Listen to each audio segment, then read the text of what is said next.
Bom dia, tudo bem? Bom feriado, sejam todos bem-vindos, sejam todas bem-vindas. Nós estamos chegando para a apresentação de mais uma edição do nosso Bom Dia Evangelizar para todo o Brasil. Agradecendo a sua audiência, agradecendo por você nos deixar entrar na sua casa neste feriado de Tiradentes, dia 21 de abril, feriado em todo o território nacional. Muita gente ainda aproveitando o feriado, muita gente já voltando para casa. Vai pegar a estrada daqui a pouco, cuidado, devagar, com muita prudência, não tenha pressa para absolutamente nada, tá bom? A gente vai até às 9 horas e 40 minutos, depois vem o Tempo de Esperança com o Padre Leonardo e logo em seguida, às 10 horas da manhã, o programa Experiência de Deus com o Padre Reginaldo Manzotti, que você está vendo aí na sua televisão, em dois horários, 10 horas da manhã e 10 horas da noite também. Pessoal, daqui a pouco, aliás hoje, uma data muito especial, né, para todos nós, dia 21 de abril, não só por ser feriado de Tiradentes, né, mas também por um ano sem o Papa Francisco, que nos deixou. Há exatamente um ano da morte do Papa Francisco. E nesta edição, a gente tem uma reportagem especial preparada pelo nosso correspondente internacional lá no Vaticano, o Jucinei Cardoso. Então não saia daí, fique conosco, porque temos uma reportagem especial e a gente faz questão que você veja, que você acompanhe daqui a pouco, tá bom? Um ano sem o Papa Francisco, que levou a igreja a todos os continentes. A gente fala agora de um programa do governo federal, que é o programa Reforma Casa Brasil, que ampliou o crédito para que todo mundo tenha acesso, com renda de até R$13 mil. Veja.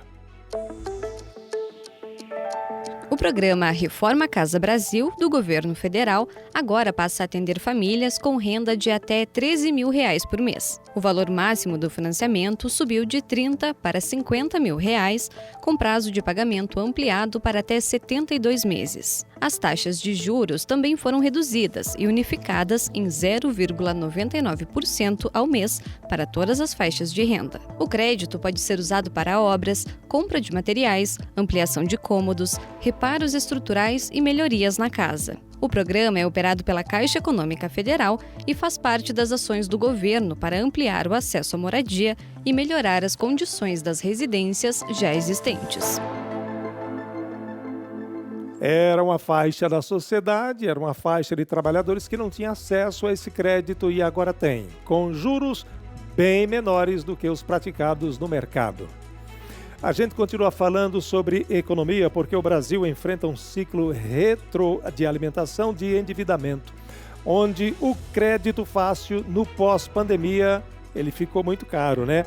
E as altas taxas de juros criam esse cenário de insolvência recorrente. Segundo especialistas, o gasto das famílias com cartão de crédito já consome 54% do orçamento, com juros médios que superam os 430% ao ano. Esse custo elevado trava o consumo e empurra os brasileiros para o rotativo do cartão de crédito, transformando dívidas pequenas em montantes impagáveis.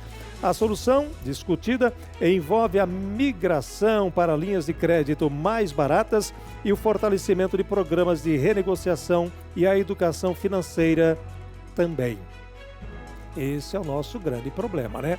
A gente ainda continua comprando com o olho, sem fazer perguntas básicas, como por exemplo, precisamos? Podemos? Né? E o cartão de crédito, que é um dinheiro invisível, vai que é uma maravilha. Quando a gente olha no final do mês, tem uma conta impagável, aí vai para o rotativo, aí entra num ciclo que não consegue sair. Esse é um dos grandes problemas nossos, da nossa economia. Da economia para a política, uma pesquisa divulgada, encomendada para São Paulo sobre a corrida ao Senado Federal indicou que ainda tem muita gente indecisa. Acredite, muita gente não sabe ainda para quem vai votar para o Senado em São Paulo. Veja aqui na reportagem.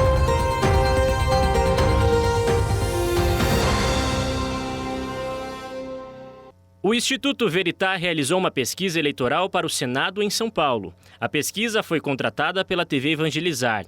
É a primeira vez que a TV Evangelizar contrata um estudo de cenário eleitoral. A pesquisa é estimulada, ou seja, os nomes dos pré-candidatos são descritos aos eleitores, que responderam a seguinte pergunta: se a eleição fosse hoje e estes fossem os candidatos, em quem votaria para senador do estado de São Paulo? Eduardo Bolsonaro, do PL, aparece com 19,5%. Guilherme Derrite, do PP, com 12,6%. Simone Tebet, do MDB, tem 11,8%. Marina Silva, do Rede, tem 7,6%. Carlos Zaratini, do PT, está com 6%. André do Prado, do PL, aparece com 3,9%. Márcio França, do PSB, fica com 3,7%. Mário Frias, do PL, aparece com 1,9%. E Paulinho da Força, do Solidariedade, tem 0,2%. Não responderam ou não sabem, chega a 26,3%. E brancos e nulos alcança 6,5%. A pesquisa foi realizada no estado de São Paulo entre os dias 11 a 14 de abril e ouviu 3.025 entrevistados. A margem de erro é de 2 pontos percentuais para mais ou para menos. A pesquisa do Instituto Veritá está registrada na Justiça Eleitoral de São Paulo, sob o número 04373/2026.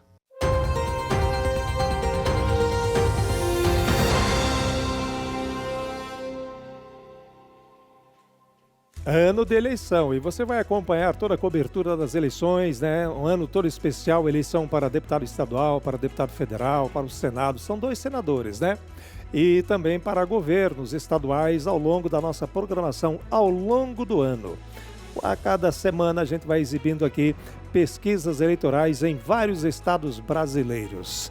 É importante votar direito. A gente faz uma parada rápida e volta daqui a pouco e saímos com a imagem da aniversariante do dia. Sabe quem é? Brasília, a capital federal, completando hoje 66 anos. 21 de abril de 1960, a fundação de Brasília. Parabéns, Brasília, parabéns. 9h04, horário de Brasília, já voltamos.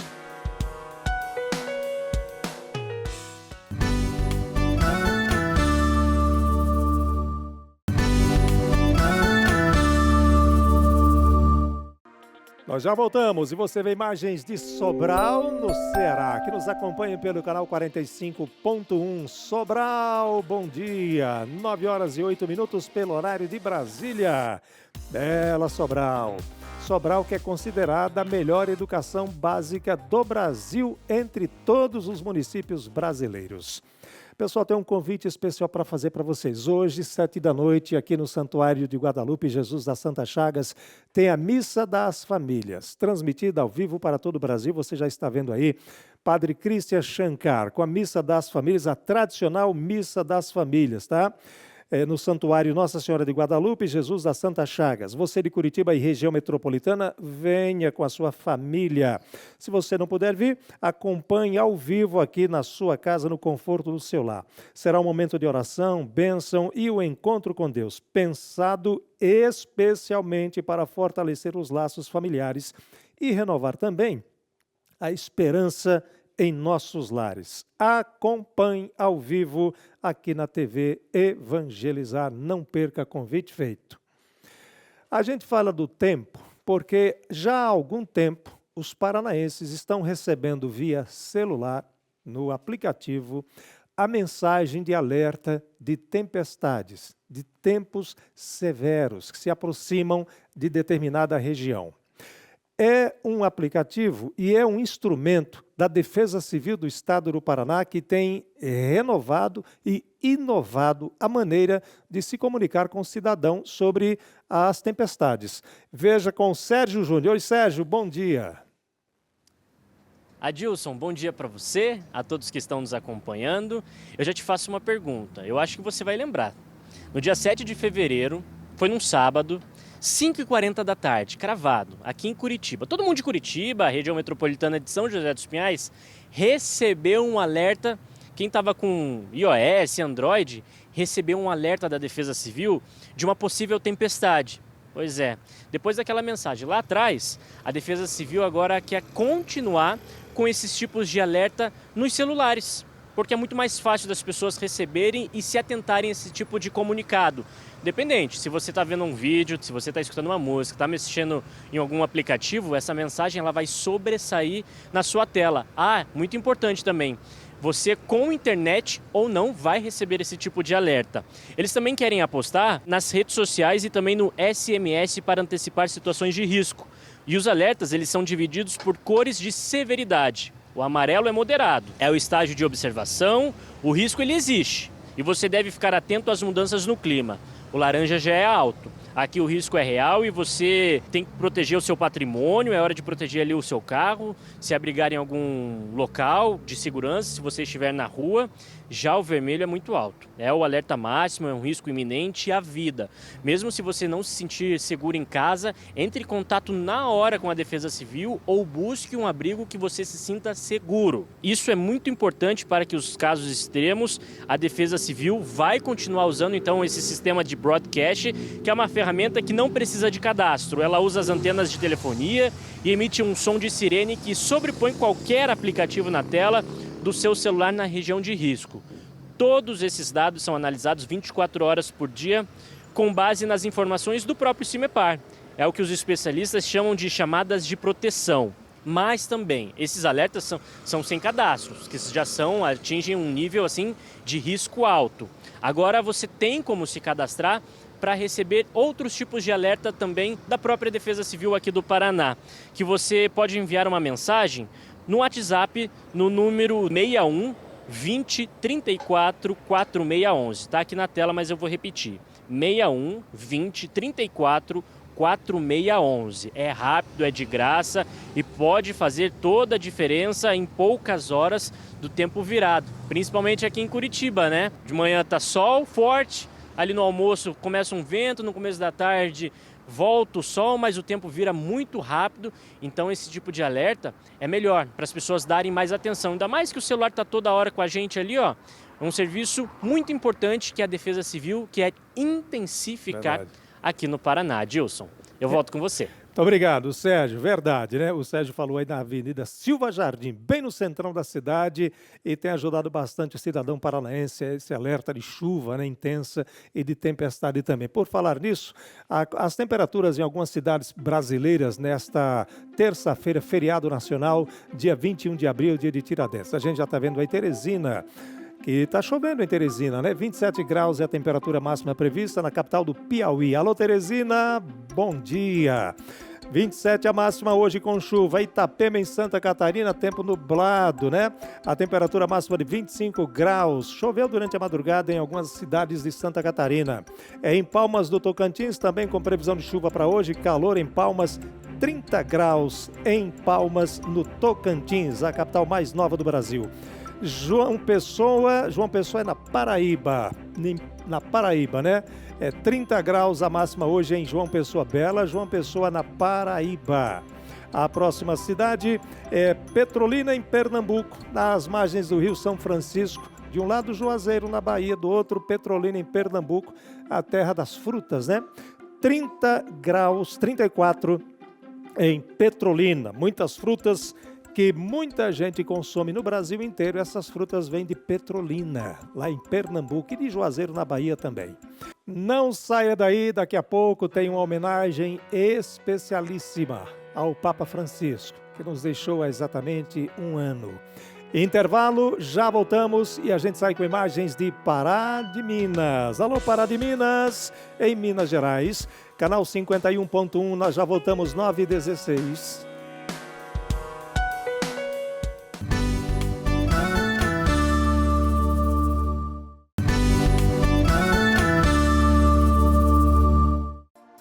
Imagens da Ópera de Arame em Curitiba. Alô, Curitiba, canal 16.1. Aí é o Parque Tanguá. Cartão postal da cidade também.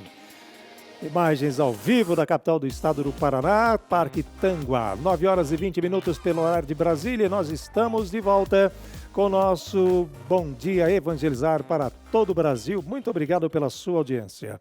Você lembra do nosso compromisso de amor? Da obra Evangelizar é Preciso? Foi transmitido aqui para todo o Brasil. Foram 62 toneladas de alimentos arrecadados, esses alimentos arrecadados. E esses alimentos, essas cestas básicas, estão sendo distribuídas em todo o Brasil. Em Fortaleza, a distribuição foi na paróquia Santa Luzia. O Vitor Souza tem os detalhes e mostra pra gente. Vitor?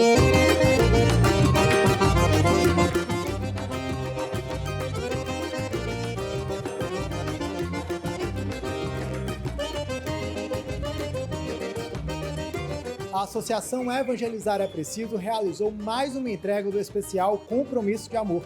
Este ano de 2026 foram arrecadadas 62 toneladas e a entrega aconteceu na paróquia de Santa Luzia. A fé que se transforma em atitude, mais uma vez mobilizou milhares de corações em todo o Brasil. 62 mil quilos de alimento, 62 toneladas de alimento. Obrigado a todos. Não é só um ato solidário, é um ato de fé, expresso justamente na categoria de ser para o outro. Aquilo que nós estamos testemunhando e que vocês estão testemunhando é exatamente isso. Em tempos desafiadores, iniciativas como essa reforçam o verdadeiro sentido da caridade cristã. Estender a mão ao próximo e fazer do amor uma ação concreta. A gente agradece muito, realmente, Deus primeiro, né? E depois esse projeto maravilhoso que é o Evangelizar, porque realmente é um benefício, só quem passa fome sabe, né? E a gente que está junto com eles sabe dessa necessidade. Essa doação do Evangelizar é Preciso foi fantástica para nos ajudar a ajudar essas famílias carentes e uma forma também de evangelização.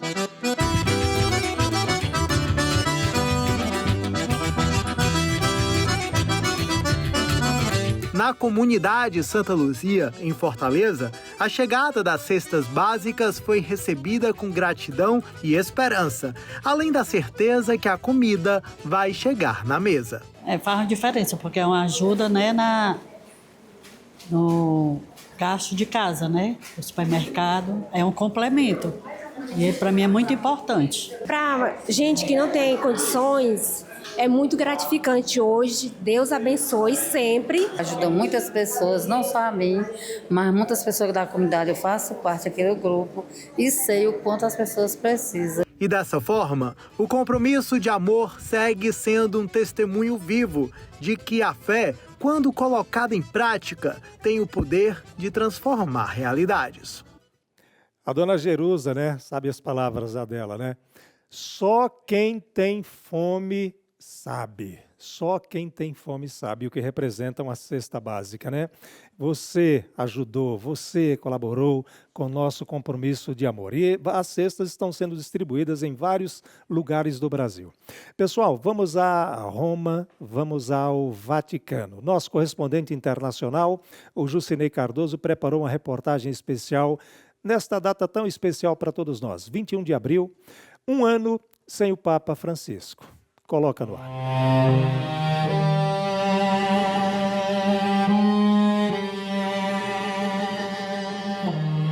Segunda-feira, 21 de abril de 2025. No dia em que os italianos celebravam em família a tradicional Pasquetta, comemorada após o domingo de Páscoa, o Vaticano confirmou a triste notícia. Francisco, de 88 anos, não estava mais entre nós. Carissimi fratelli e sorelle, com profundo dolore. Caríssimos irmãos e irmãs, com profunda dor devo anunciar a morte do nosso Santo Padre, Papa Francisco. Às 7h35 desta manhã, o Bispo de Roma voltou à casa do Pai. Il Vescovo di Roma, Francesco, è tornato alla casa del Padre. Ana, que desde 2012 atua como jornalista vaticanista, estava em casa quando recebeu a informação. Ela, que acompanhou todo o pontificado de Bergoglio desde que ele assumiu o papado em 2013, entrevistou o pontífice em diversas ocasiões. Fez parte da comitiva papal em viagens internacionais feitas por Bergoglio. Grávida, recebeu a bênção de Francisco, tanto na gestação da filha Thaís quanto do pequeno Leonardo. E naquele dia, ao receber a confirmação da morte do Santo Padre, teve a missão de dar ao público a triste notícia. Apesar de ter feito tantas matérias, né, no hospital, porque nós acompanhamos tudo isso, toda a Páscoa do Papa Francisco, né, a agonia do Papa Francisco, nós acompanhamos isso dia a dia, noticiando os boletins médicos, sabendo que ele estava sentindo dor, inclusive. Então, nós sabíamos que isso ia acontecer mais cedo ou mais tarde, nós estávamos esperando. Então, eu já fui me preparando para isso, Então, eu pensava que estaria completamente preparada para aquele momento, mas não foi. Foi como perder um avô para mim. Foi realmente muito, muito, muito triste receber a notícia de que ele não estava mais entre nós e que tinha partido para a casa do Pai. Então, naquele momento, é óbvio, eu fui correndo para trabalhar, como todos os nossos colegas, naquela adrenalina toda. Mas quando eu fui vê-lo, né, no caixão e que eu vi ele ali, aí sim, a ficha caiu, eu me recolhi em oração, agradeci por tudo e disse para ele: nos vemos no céu, padre, até logo, vamos nos ver no céu.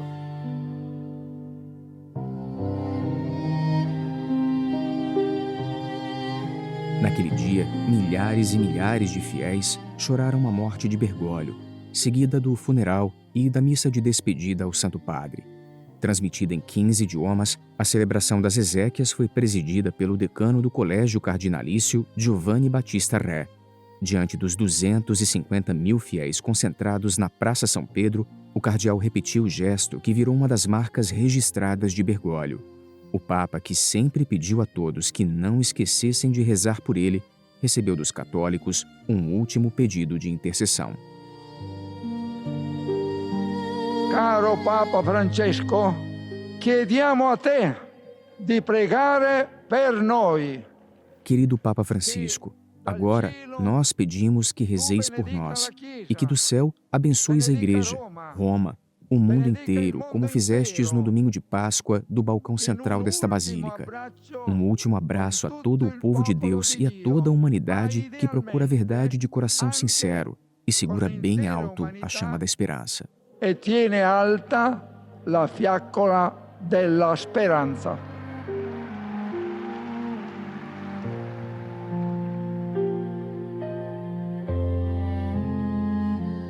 No adeus ao Santo Padre, a multidão concentrada na praça se recolheu em silêncio. O mesmo silêncio que anos atrás eternizou uma das cenas mais emblemáticas do pontificado de Bergoglio. Sozinho na Praça São Pedro, durante a pandemia de Covid-19, Francisco foi a única voz a interceder pelo futuro da humanidade. O pontificado de Bergoglio não foi um dos mais longos da Igreja, durou pouco mais de 12 anos, mas sem sombra de dúvidas foi um dos mais renovadores da história. O Papa das Reformas, como ficou conhecido, priorizou os pobres, defendeu o diálogo interreligioso. Como sucessor de Pedro, rompeu com o conservadorismo e, como líder da Igreja, promoveu profundas reformas na estrutura da Santa Sé. O Papa Francisco ele foi eleito para reformar a Igreja.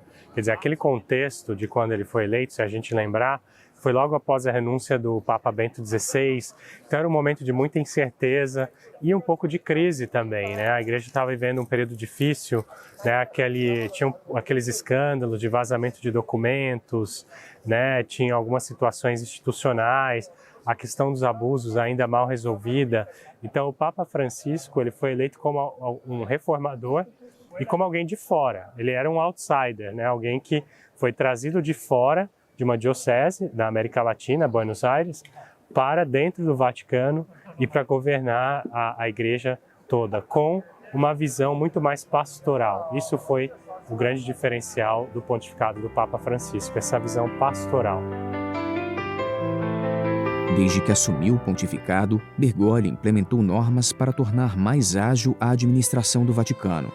Reorganizou os chamados dicastérios, que atuam como ministérios para a Santa Sé. Aumentou a participação de mulheres em cargos na Cúria Romana. Em suas 47 viagens ao exterior, Bergoglio visitou as periferias do mundo e, como consequência desse movimento, diversificou o Colégio Cardinalício para que tivesse representantes dos 5 continentes. Hoje, em particolare, a voi, Cari fratelli che ricevete il cardinalato, vorrei dire, badate bene a fare la strada di Gesù. Primeiro pontífice latino-americano e jesuíta a assumir o trono de Pedro, defendeu uma postura mais acolhedora em relação às minorias. Focou no diálogo, na justiça social, no combate aos abusos, na paz entre as nações. E com o sínodo sobre a sinodalidade, propôs um novo modo de ser e fazer igreja, mais inclusivo e mais participativo.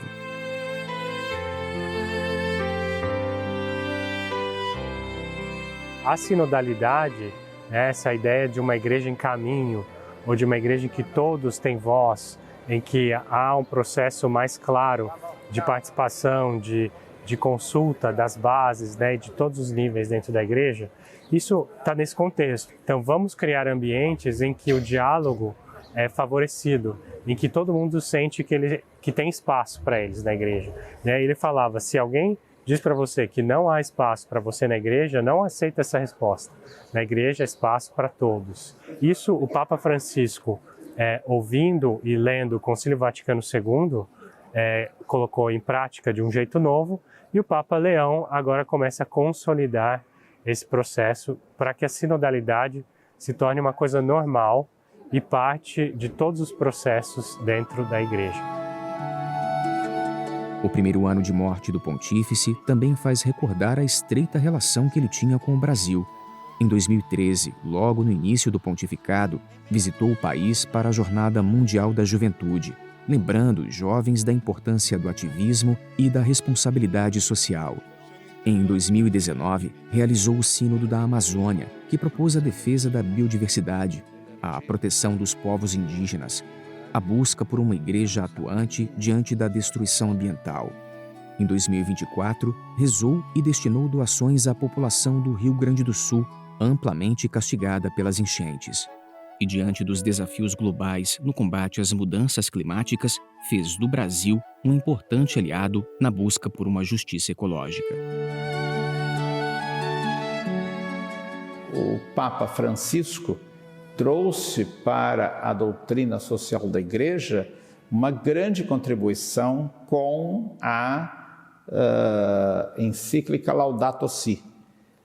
E essa encíclica foi extremamente importante na medida em que ela trouxe a Igreja para a discussão de um dos temas, na minha opinião, mais desafiadores que existem hoje para a humanidade, que é a questão da mudança do clima e das consequências nefastas que surgirão se a comunidade internacional não adotar medidas concretas para limitar as emissões de gases de efeito estufa. E o Brasil é um dos grandes países nessa batalha pelo combate às mudanças climáticas.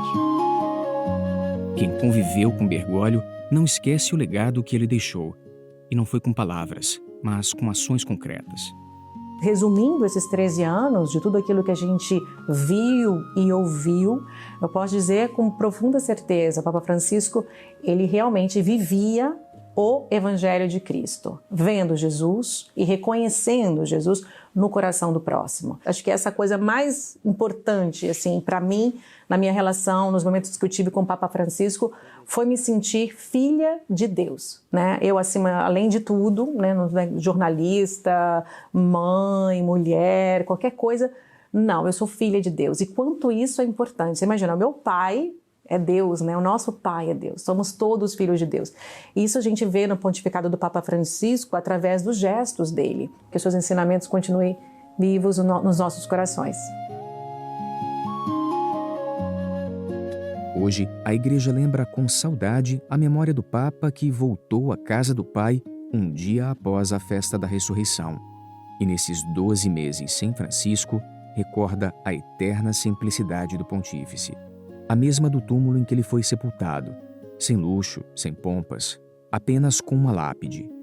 Construído na Basílica de Santa Maria Maior, templo mariano por excelência, virou a morada eterna de Francisco.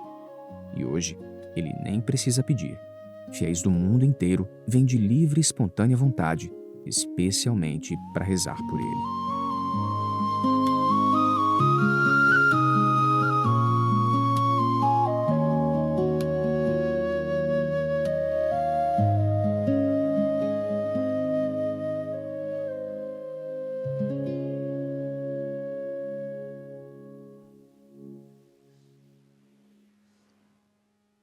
Eu lembro de a igreja em saída, né? Quando a gente lembra do Papa Francisco, né?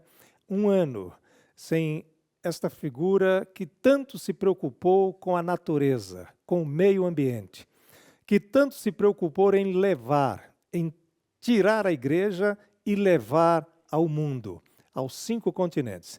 Essa imagem é ao vivo? É ao vivo, essa imagem é o Papa Leão XIV, né? Papa Leão XIV, que está em visita à África, e ele está agora na Guiné Equatorial, no Palácio do Governo, na Guiné Equatorial. E o Papa Leão XIV, que está visitando a África, já visitou a Argélia, Marrocos e Angola. E agora está na Guiné Equatorial. Essa imagem é ao vivo aqui no nosso Bom Dia Evangelizar, no Palácio Presidencial, na Guiné Equatorial. E a gente vai embora, a gente se despede agradecendo a sua audiência, muito obrigado pela sua companhia. Está aí as imagens ao vivo, esse é o presidente da Guiné Equatorial, dando as boas-vindas ao Papa Leão XIV, na sua primeira visita à África. A gente vai embora, tem imagens mais aí? A gente encerra com essa imagem bonita que vai aparecer aí na sua televisão. Essa aí, ó, essa imagem é lindíssima, né? Um abraço, gente. Aproveite bem o seu feriado. O Padre Leonardo na sequência com o Tempo de Esperança. Fiquem todos com Deus. Até amanhã.